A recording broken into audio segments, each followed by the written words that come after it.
Metric ton procure हुई। तो कुल मिलाकर 42,200 के लगभग मेट्रिक टन पंजाब के अंदर 2 दिनों में प्रोक्योर हुई, जबकि हरियाणा ने 2,82,000 के लगभग प्रोक्योरमेंट करी। तो अपने आप में दिखाता है कि हमारे आड़ती, हमारे किसान मिलकर सोशल डिस्टेंसिंग को मेंटेन कर इस प्रोक्योरमेंट प्रोसेस के अंदर सरकार का पूरा सहयोग दे रहे हैं। कई मंडियों के अंदर ये समस्या भी आई कि वहां पर स्ट्राइक चली है। हमने सभी लोगों से आग्रह किया है कि ये टाइम स्ट्राइक का नहीं, ये टाइम मिलकर इस कोरोना की लड़ाई से भी लड़ने का और किसान के एक एक दाने का पैसा किसान को मिले उसका भी। इसके अंदर कई समस्या आड़ती भाइयों की थी कि हमारे पुराने खाते ऑपरेट किए जाए। सरकार ने इस महामारी को देखते हुए उसको भी माना।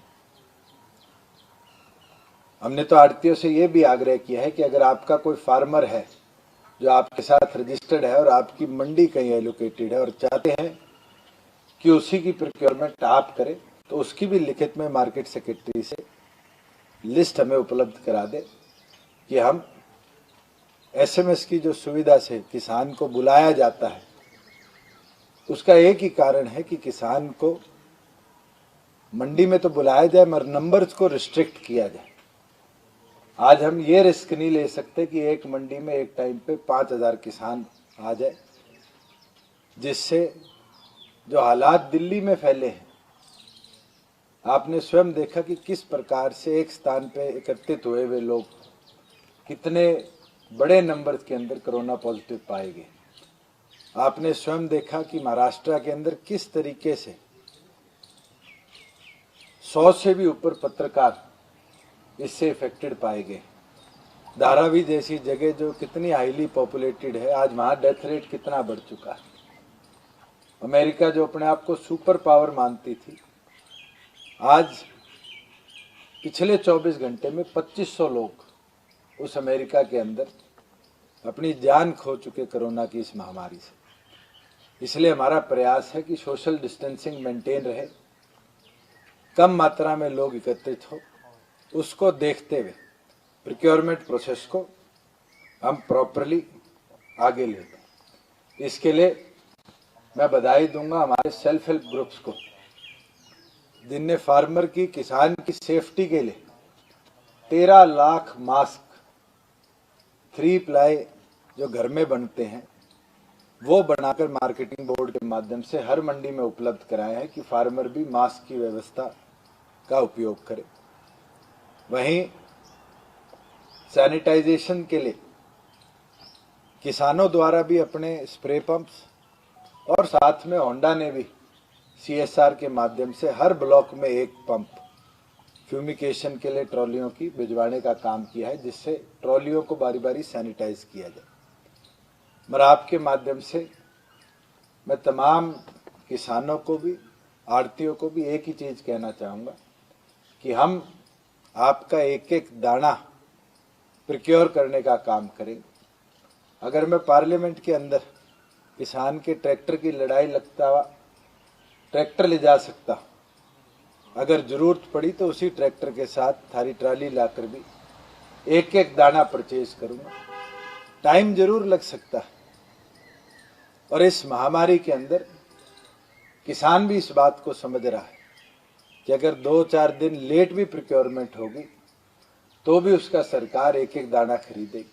और हमारा प्रयास है कि उसकी प्रोक्योरमेंट के 2 दिन के अंदर उसका पैसा आड़ती के पास भेजा जाएगा और 3 दिन के अंदर किसान के खाते में उसका पैसा डलवाने का हम काम करेंगे। मैं आपको एक एग्जाम्पल जरूर शेयर करना चाहूँगा। मैंने प्रयास किया, जब हमने नंबर ऑफ मंडीज बढ़ाने का कार्य किया तो मार्केटिंग बोर्ड ने और तमाम एजेंसीज ने मिलकर किसानों से भी, आड़तियों से भी ऑप्शन मांगा कि आपके यहाँ कोई पक्के मैदान हो, कोई मिल हो, जहाँ व्यवस्था है किसान का मौसम खराबे की वजह से भी फसल में नुकसान ना हो, तो हमने कुरुक्षेत्र का एक चार्ट बनाया है, मैं आपके साथ शेयर कर लूं। अगर आप देखेंगे तो पूरे कुरुक्षेत्र के अंदर मंडियां किस तरीके से हमने स्प्रेड अवे करी है, और यही प्रयास है कि इसको इतना फैलाने का कि किसी किसान को अपने घर से 10-12 किलोमीटर से दूर मंडी के अंदर या किसी परचेज सेंटर के अंदर अपनी फसल को जाके गिरना ना पड़े।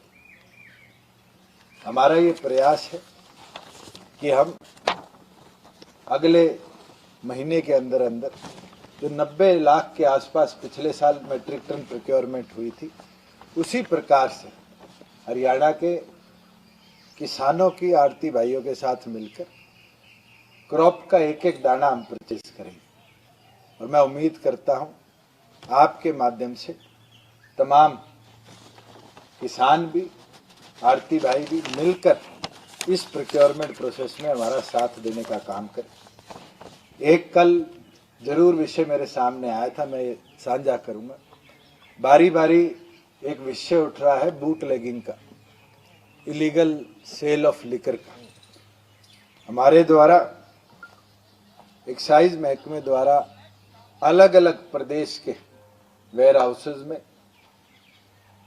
डिस्टिलरीज के अंदर, और साथ साथ जो जो ठेके 26 तारीख से बंद हुए थे, 442 रेड कंडक्ट हुई हैं। पुलिस द्वारा 1200 से अधिक वाहन या लोग शराब बेचते हुए पकड़े गए हैं, जिसके ऊपर 1200 से अधिक एफआईआर हुई है। लगभग 1,60,000 से ऊपर अवैध शराब की बोतलें, जिसमें इंग्लिश भी देसी भी प्रदेश के अलग अलग कोनों में पकड़ी गई है।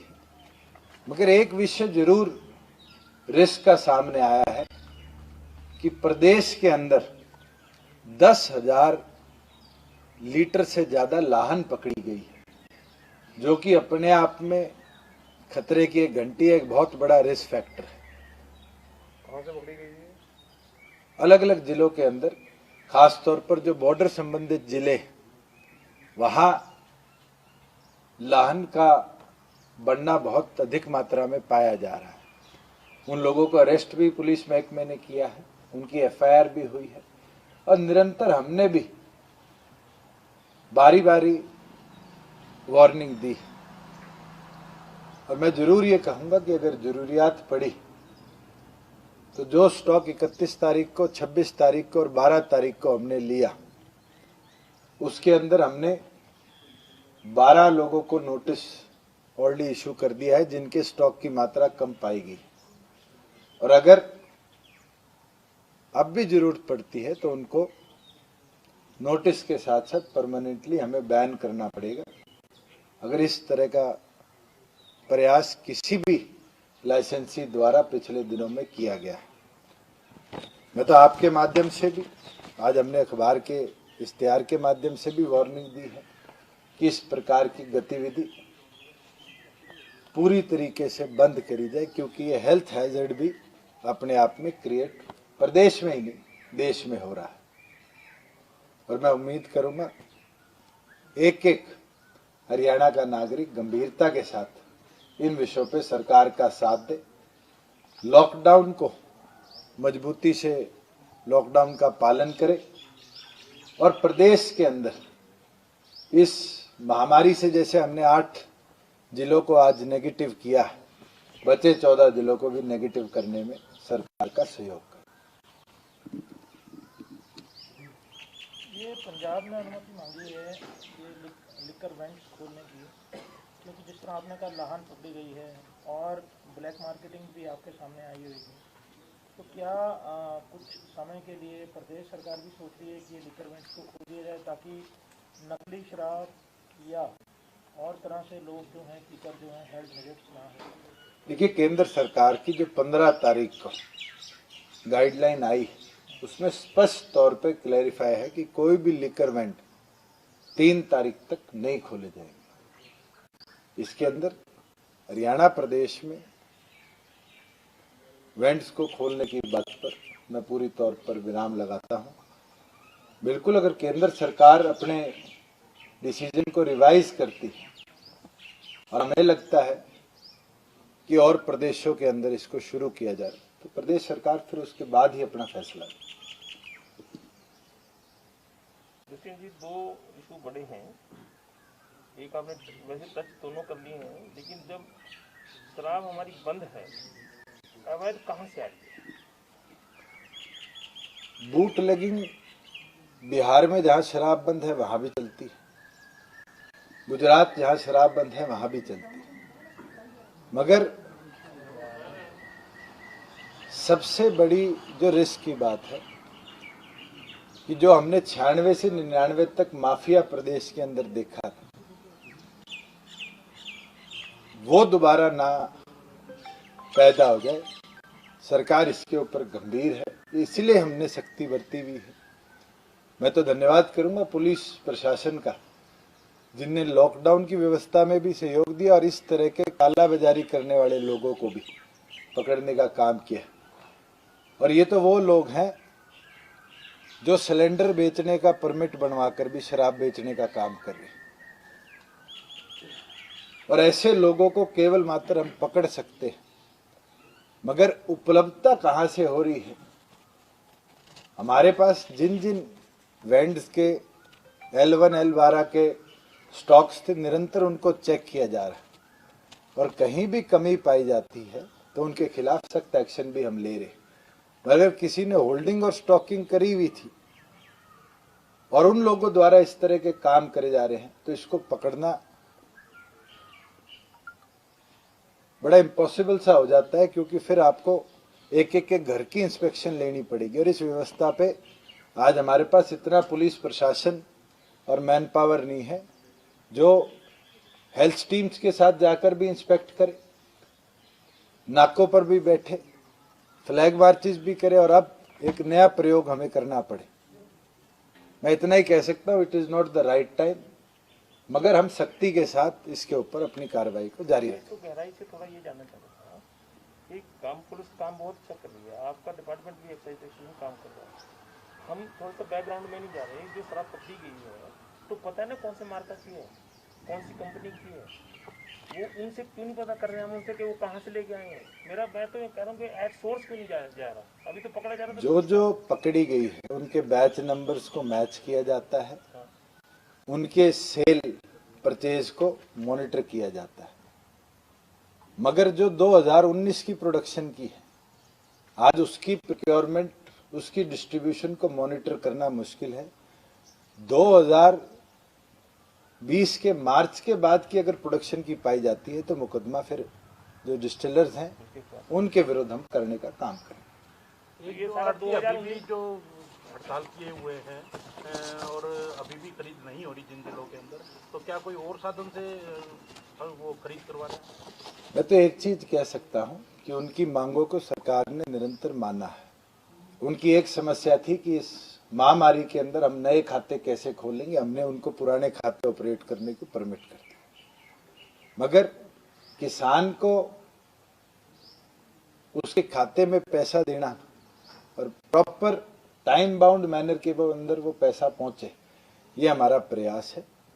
इसको सरकार हर प्रयास से मॉनिटर भी कर रही है और 5 दिन के अंदर किसान को उसकी पूरी दामी देने का हम काम करें। लेकिन उनके माध्यम से करवाई जाए। हमने केंद्र सरकार से आग्रह किया था कि जो फार्मर अपनी क्रॉप को डिले लेकर आता है, FCI को उसका बेनिफिट भी होता है, क्योंकि उसके ट्रांसपोर्टेशन, उसके होल्डिंग चार्जेस के अंदर कहीं ना कहीं केंद्र सरकार को फायदा मिलता है। पंजाब ने भी हमारा प्रपोजल भेजा था, केंद्र सरकार द्वारा अभी तक उस पर कोई भी निर्णय नहीं लिया गया। आगे अगर कोई आता है तो उसका बेनिफिट हम ट्रांसफर करने का काम करें। पर हरियाणा अपने पास से कोई बेनिफिट नहीं देगा आज के दिन तो किसी भी प्रदेश के अंदर, केवल मात्र हरियाणा ही नहीं, स्पष्ट शब्दों में कह दो, रेवेन्यू सोर्स नेगेटिव है। ये आप सबको भी समझना पड़ेगा, चाहे रिसीप्ट्स ट्रांसपोर्टेशन की हो, चाहे रिसीप्ट्स रेवेन्यू की हो, चाहे रिसीप्ट्स पावर की हो, चाहे रिसीव्स एक्साइज की हो, चाहे जीएसटी की हो, हर प्रकार का उद्योग बंद है। किसान भी आज जानता है, हम सब भी जानते हैं कि प्रदेशों को बैक टू नॉर्मल लाने में भी कितना टाइम भी लगेगा और जोर भी लगेगा।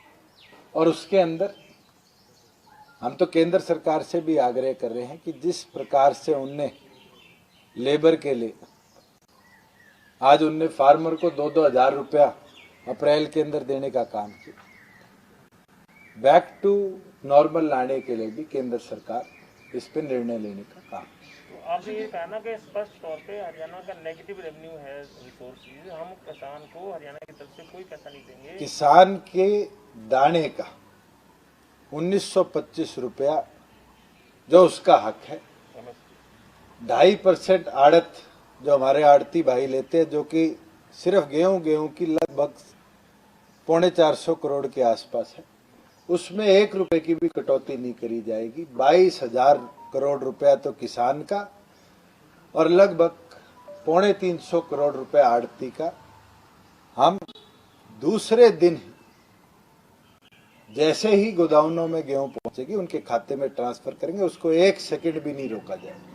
कितनी क्रॉप आने की आपको उम्मीद है, क्योंकि जिस तरह से सारी परिस्थितियां दिख जिस तरीके से किसान हमारा सहयोग कर रहे हैं, मैं ये मानता हूं कि हरियाणा प्रदेश के अंदर इस साल का जो हमारा एग्रीकल्चर डिपार्टमेंट का डाटा कलेक्टेड है वो 70 लाख मीट्रिक टन से ऊपर का है। और अगर हम फेस्ड मैनर में जिस तरीके से 1 लाख के लगभग मीट्रिक टन पहले दिन आई, 2 लाख के लगभग मीट्रिक टन दूसरे दिन आई, हमारी average 2-2.5 lakh metric ton daily की प्रोक्योरमेंट रहती है। ये पिछले 5 सालों का हमने डाटा एनालाइज किया है।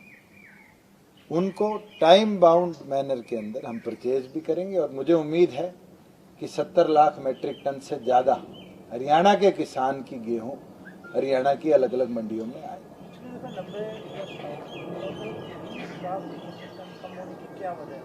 क्या ड्रामा इसकी वजह है या दूसरे स्टेट्स? देखिए, कई जगह स्पेशल गिरदावरी भी करी गई है, अलग अलग फेस्ड मैनर में किसान को उनका मुआवजा भी दिया गया है। बिल्कुल एक फैक्टर, क्योंकि इंटर स्टेट बॉर्डर सील्ड है, वो भी एक कारण रहेगा। मगर हरियाणा प्रदेश के किसान का एक कणक का दाना हम खरीदने का काम। सर चीन की एक चीज सामने आई है कि जो रैपिड टेस्टिंग किट्स थी उनके लिए डबल पैसे वसूल रहा था और वो इफेक्टिव भी नहीं, इस तरह से राजस्थान में देखने को मिला है।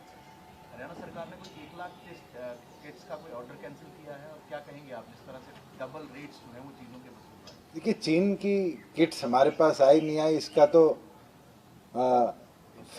निर्णय और इसकी रिपोर्ट तो हेल्थ विभाग आपको बेहतर दे पाएगा। मगर मेरे सामने एक विषय आया था कोरियन एम्बेसी द्वारा कि उनकी एक कंपनी मानेसर के अंदर स्थित है जो कोरिया की जो रैपिड टेस्टिंग किट है उसकी प्रोडक्शन मानेसर के अंदर शुरू करना चाहती है। उसको हमने परमिट करने का काम किया कि हमारे देश के अंदर भी अगर उपलब्धता हो तो रैपिड टेस्टिंग किट हम यहाँ उपलब्ध कराएं कि एटलीस्ट हमारे देश की डिमांड को हरियाणा की धरती से हम फुलफिल कर पाए। मानक आपके ध्यान में है कि कितने की किट पड़ेगी, क्या चाइना से सस्ती है, और हमने लेना शुरू कर दिया उनसे? देखिए, अभी तो उनको कल परमिशन दी है, प्रोडक्शन जैसे ही शुरू होगी उसके बाद टेंडरिंग प्रोसेस के माध्यम से उसकी प्रोक्योरमेंट करी जाएगी। जो इंटरनेशनल प्रोक्योरमेंट हुई उसके अंदर जितना सप्लाई हमारे पास आया है और जो आंकड़े मेरे पास है वो यही है कि केंद्र सरकार द्वारा उसको प्रोक्योर कर अलग अलग विभिन्न स्टेटों को दिया गया है। हमारी ओर से भी जो प्रोक्योरमेंट करी गई है वो भी केंद्र सरकार के रेट्स के ऊपर ही करी गई। रेट डिफरेंस क्या रहेगा सर? एग्जैक्ट रेट्स की बात पे मैं चाहूंगा डिस्ट्रिक्ट के एंगल से संपर्क हेल्थ विभाग से आप उसकी जानकारी। ये जो विषय अभी आपने थोड़ा बताया बीच में रह गया हमारा, जब आपने इतना ओपनली कह दिया, आड़तियों को भी कह दिया कि भी आपके माध्यम से किसानों की पेमेंट होगी, किसानों को भी कह दिया 3 दिन में आपकी पेमेंट आ जाएगी, तो फिर आड़ती अभी भी अड़े क्यों बैठे हैं? वो विषय क्या है जिसको आप नकेल नहीं कर पा रहे? देखो, नकेल कसने का समय नहीं। आज इस महामारी में लड़ने का समय नहीं, हमें एक दूसरे का सहयोग करना पड़ेगा। किसान तैयार है। मैं तो स्वयं 8 मंडियों का दौरा सरसों के लिए समय पर कर आया था और मेरी किसानों से भी, आड़तियों से भी उस समय चर्चा हुई। एक विषय बारी बारी बनाया जा रहा है कि सरकार पुराना पैटर्न अपनाए। पिछले साल और इस साल के पैटर्न में कोई अंतर नहीं है। भ्रमित कर अगर किसान को रोका जा रहा है, अगर हमें जरूरत पड़ेगी तो हम स्वयं प्रोक्योरमेंट प्रोसेस को चलाएंगे, मगर किसान के दाने को कहीं रुकने नहीं देंगे। मैं तो उन आड़ती भाइयों का आभार प्रकट करता हूं। मेरे पास कल एक 57-77 रजिस्टर्ड किसान है निर्मल यमुनानगर का, वो 100 क्विंटल गेहूं लेकर अपनी ट्राली में गया और उसकी 1 मिनट में 100 के 100 क्विंटल की प्रोक्योरमेंट हुई। इसी प्रकार से अलग अलग जिलों के अंदर कोई पाबंदी किसी किसान की फसल पर नहीं। अगर मैं फार्मर हूं, मुझे पता है 20 क्विंटल 1 एकड़ में एवरेज औसतन आ रही है, 5 एकड़ के अंदर 100 क्विंटल हो जाती है। कोई सरकार की ओर से प्रतिबंध नहीं है। 1 ट्राली लाए, 2 ट्राली लाए, 3 ट्राली लाए, प्रत्येक दाना उस किसान का जिस दिन उसको बुलाया गया है, जिस प्रक्रिया सेंटर पर उसको बुलाया गया है, उस पर परचेज किया जाएगा। और इसके लिए मैं उन किसानों से भी आग्रह करूंगा, आप अन्नदाता हो, आपके हम आभारी हैं। जब मेडिकल इक्विपमेंट के, सैनिटाइजर्स के, मास्क के लोगों ने प्राइस को इन्फ्लेट कर दिया, आज आपकी बदौलत है कि हिंदुस्तान में 1 लीटर दूध का नहीं बढ़, 1 रुपया प्रति लीटर दूध का नहीं बढ़। आज आपकी बदौलत है कि सब्जी का रेट आप लोगों ने इस महामारी में भी 1 रुपया किलो बढ़ाने का काम नहीं किया। इस महामारी में जितना आपका योगदान है, उसके बदले आपसे इतना ही सहयोग माना जाता है कि जिस दिन आपको जिस प्रोक्योरमेंट सेंटर पर बुलाया जाएगा, लोग तो हमारे 477 प्रोक्योरमेंट सेंटर को जब 3 गुना किया हमने, उस पर भी सवालिया निशान लगा रहे थे। और आप स्वयं बताइए कितने सक्सेसफुली आज आड़तियों की मदद से हम उनको रन कर पा रहे हैं। और सरकार गंभीर है कि फार्मर का एक एक दाना आड़तियों की मदद के साथ हम प्रोक्योर करें। अगर आड़ती नहीं खरीदेंगे तो सरकार की एजेंसी खरीदेगी, ये कहना चाह रहे हैं ना। मैं तो ये आग्रह करूंगा कि जहां कहीं दिक्कत आ रही है तो एजेंसी खरीद करेगी, एजेंसी खरीद करे। अगर आप सुरेंद्र जी जाके कच्ची आड़त का लाइसेंस लेकर प्रोक्योरमेंट शुरू करेंगे तो 2.5% प्रोक्योरमेंट का हम आपके खाते में डालें। हम तो हरियाणा के युवा को रोजगार दे दें कि आप प्रोक्योरमेंट में हमारा सहयोग करें। बिल्कुल, जहां कहीं अगर हमें प्रोक्योरमेंट सेंटर पर यह लगता है कि हमारे पास कोई प्रोक्योरमेंट के अंदर लोगों की कमी है, तो हम परमिट कर रहे हैं कि आप लोग भी इस प्रोसेस को शुरू कर सकते हैं। अब जो सरसों की जो खरीद हो रही है, वो सरसों मंडी में नहीं जा रही है, बाहर जो मिले हैं सीधी ट्रक उनमें उतर रहे हैं, तो मार्केट फीस की चोरी हो रही है। ये दादरी में, भिवानी में, इधर सारी जगह कोई रेट पड़वाएंगे कोई? देखिए, हमारे पास सरसों के एक एक फार्मर की रजिस्ट्रेशन है। अगर कहीं भी इस तरह की समस्या आएगी जहां कोई मार्केट फीस की चोरी कर रहा है, प्रोक्योरमेंट प्रोसेस को बाईपास कर रहा है, तो जो एक्शन मार्केट कमेटी ने लेने, एग्रीकल्चर विभाग ने लेने हैं, वो स्वयं अपने आप लेने का काम करते हैं। एक थोड़ा आपका इशू है जो आपने शुरू में टच किया था, जो आर्थिक गतिविधियां शुरू करवाई हैं। अभी हमने कितने जिलों में ये स्टार्ट किया है, या कंटेनमेंट जोन जो जिले के अंदर बना हुआ एक पर्टिकुलर एरिया को छोड़ के उसमें किया है? ये थोड़ी सी क्लैरिटी आप और कर दें तो ज्यादा अच्छा है। और इंडस्ट्रियल व्यू पॉइंट से क्वेश्चन लंबा जवाब आएगा आपका। हमने इसको सीमित क्यों किया कि पहले बार वो 25% देंगे, हम 50% देंगे, हम 33% परमिट देंगे, जो 19 तारीख का ऑर्डर जो आपका, इसको थोड़ा क्लैरिफाई करेंगे। मैं आपको जरूर इस पे बताऊंगा कि इंडस्ट्रियल गतिविधि को खोलने के लिए 4 निर्णय लिए गए। एक, जो इंडस्ट्री 5 लोगों से कम ऑपरेट होती है उसको बीडीपीओ परमिट कर सकता है। उसके लेवल पर एक कमेटी बनाई गई है, क्योंकि उसके अंदर अपने आप ही सोशल डिस्टेंसिंग मेंटेन होती है। आटा चक्की हो, कोई आ रहा है, इस प्रकार की गतिविधि जहां कम से कम 5 से 10 फीट का डिफरेंस एक एम्प्लॉय से दूसरे एम्प्लॉय के अंदर होता है। दूसरी इंडस्ट्री है जिसमें 5 से 25 एम्प्लॉय है, उसको एसडीएम डीएसपी लेवल की एक कमेटी बनाई गई है जो मॉनिटर करेगी। तीसरा लेवल है जो एमएसएमई हम बोलते हैं, जहां 200 तक एम्प्लॉयज हैं 25 से। उसके अंदर क्योंकि स्टिचिंग का काम बड़ी क्लोजली किया जाता है, अगर हम एक एक फुट पे एम्प्लॉयज को बिठाएं और किसी तरह से कोरोना का स्प्रेडिंग वहां शुरू हो जाती है तो एक दिक्कत हमें देखने में आएगी। और तीसरा जो डीसी लेवल पर किया गया है, जो हेवी इंडस्ट्री है, 200 से ऊपर लोग हैं, बड़ी इंडस्ट्री। एक एग्जांपल आपको दूं कि एक रनिंग चेन इंडस्ट्री मेरे सामने आई, स्टील की है। इस्पात मंत्री के भी निरंतर केंद्र से हमारे पास फोन आए कि हमें उनके ऑपरेशंस भी शुरू करने, जिसके अंदर एक एम्प्लॉय से दूसरा एम्प्लॉय 20 फुट की दूरी पर रहता है, मगर नंबर ऑफ एम्प्लॉयज वहां उस चेन को चलाने के लिए 200 से अधिक चाहिए। उसके अंदर भी एकदम गतिविधि को इतना हम बढ़ा दें कि हम 200 लोगों से ज्यादा को किसी एक पेशेंट की वजह से इफेक्ट कर दें, वो रिस्क ना लेते हुए हमने कहा है कि इन सेटू जो अपने प्रेमिसेस में एम्प्लॉयज के खाने का रुकने का प्रतिबंध कर सकते हैं, उनको हम परमिट करेंगे एट % ऑफ 50%, जो केंद्र सरकार ने एमएचए की गाइडलाइंस में दी है। मगर जहां इन सेटू नहीं है, वहां लिमिटेड रेडियस में जो डीसी डिसाइड करेगा 5 किलोमीटर 7 किलोमीटर, एम्प्लॉयज के आने जाने की गतिविधि को प्रॉपर बसों के तहत मॉनिटर किया जाएगा, सैनिटाइजेशन करी जाएगी, इक्विपमेंट और फैक्ट्री की दिन में 2 बार सैनिटाइजेशन करी जाएगी। उसको हम 33% पर परमिट कर रहे हैं कि एक एम्प्लॉय से दूसरे एम्प्लॉय के बीच में गैप। फॉर एग्जांपल हमारा आईटी सेक्टर है, जहां एक सीट पर अगर एम्प्लॉय हो, जब 33% कैपेसिटी पे चलेगा तो 2 सीटों का उनके बीच में गैप रहेगा और फिर एक एम्प्लॉय आएगा।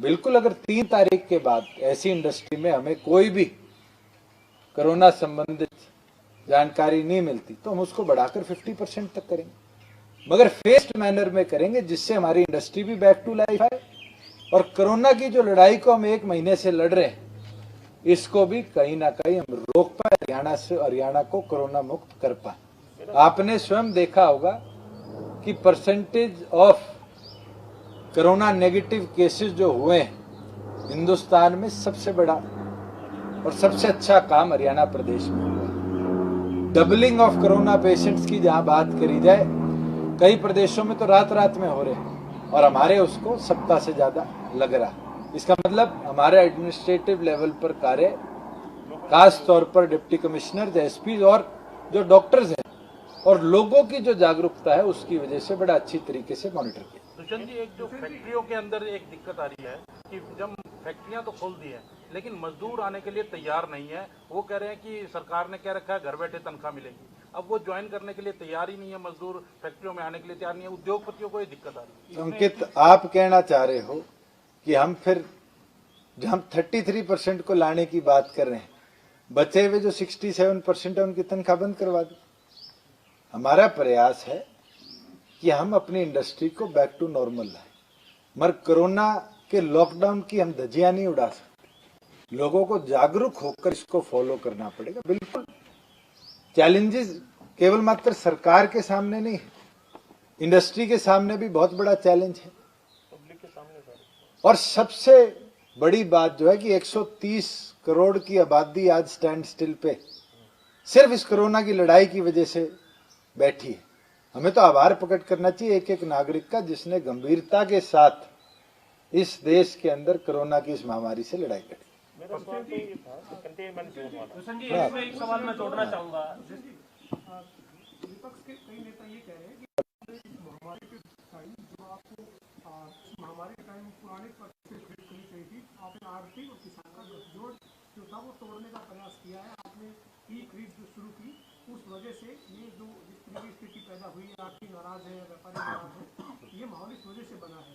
साथ ही सर कई जगह पर आरती ये कह रहे हैं कि उनको मार्केट कमेटी जो है वो FIR करने की धमकी दे रही है, उनकी लाइसेंस कैंसिल करने की धमकी देकर उनको खरीद पर दबाव बनाया। मैं एक चीज बोल दूं, जहां प्रोक्योरमेंट की बात है, पिछले साल से इस साल के अंदर केवल मात्र एक फर्क है कि प्रोक्योरमेंट का जैसे ही एक बैग मंडी के अंदर जाएगा, मंडी से गोदाउन में जाएगा, उससे 2 दिन के अंदर पैसा आड़ती के खाते में ट्रांसफर होगा और 3 दिन के अंदर उसके बाद किसान के खाते में जाएगा। पुराने खाते हैं, पहले भी उसी प्रणाली से करी जाती थी। विपक्ष ने तो लॉकडाउन की धज्जियां उड़ानी शुरू कर दी और जिस प्रकार से भाषण शुरू हो चुके हैं, रैलियां शुरू हो चुकी है, मुझे नहीं लगता कि हमें बोलने की जरूरत है। हरियाणा का एक एक नागरिक इसको समझता है। ये विश्वास किसान का भी सरकार पे है कि अगर हम 3 लाख मेट्रिक टन के लगभग 2,82,000 मेट्रिक टन 2 दिनों में प्रोक्योर कर सकते हैं। टाइम जरूर लग सकता है, मगर किसान का एक एक दाना हम पूरी तौर पर प्रोक्योर करेंगे। ऐसा कोई आदेश दिए सर कि जो आरती नहीं खरीद कर रहे हैं, हड़ताल करें, उनके लाइसेंस कैंसिल करें, उनके खिलाफ मुकदमा करें? अगर ऐसा कोई आदेश आता तो मुझे लगता है मेरे से पहले आप लोग अपने टीवी और अखबारों में छाप दें। आरती कह रहे हैं सर कि हमारे पास ऐसे फोन मैं विश्वास दिला सकता हूं कि किसी तरीके से भी फार्मर को और आड़ती को किसी तरीके से भी तंग नहीं किया जाए। सर, जो इंडस्ट्रीज हैं, खासतौर से हम गुरुग्राम फरीदाबाद की अगर हम बात कर रहे हैं, ज़्यादातर वहीं पे कंटेनमेंट जोन भी वहीं पर है, इसलिए उनको अलाउ भी नहीं किया जा रहा। लेकिन जो इंडस्ट्रीज चलाने वाले लोग हैं, अब उनके सामने ये चैलेंजेस है कि 1 महीने की सैलरी वो पहले दे चुके हैं बैठी हुई लेबर को। अब वो कह रहे हैं कि हमारे पास पैसा नहीं है कि हम अगले महीने की सैलरी भी इस तरीके से बैठी हुई है। देखो, जहां कंटेनमेंट जोन है वहां रिस्क ज्यादा है और day to day containment zone को मॉनिटर किया जाता है एक एक पेशेंट को, और खास तौर पर हमारी जो कमेटियां ANMs की बनी है वो जाकर भी वहां पर सर्वे कर रही है। रिस्क फैक्टर को कम किया जाए, इसलिए ये निर्णय लिया गया। अगर 3 तारीख तक 7 जिलों से बढ़कर हम 15 जिले 16 जिलों के अंदर कोरोना नेगेटिव होते तो अपने आप इंडस्ट्री जो नॉन कंटेमिनेटेड एरियाज है, और आप गुरुग्राम की जहां बात कर रहे हैं, मानेसर कंटेनमेंट जोन में नहीं आता। मानेसर की इंडस्ट्रीज को हमने परमिट किया।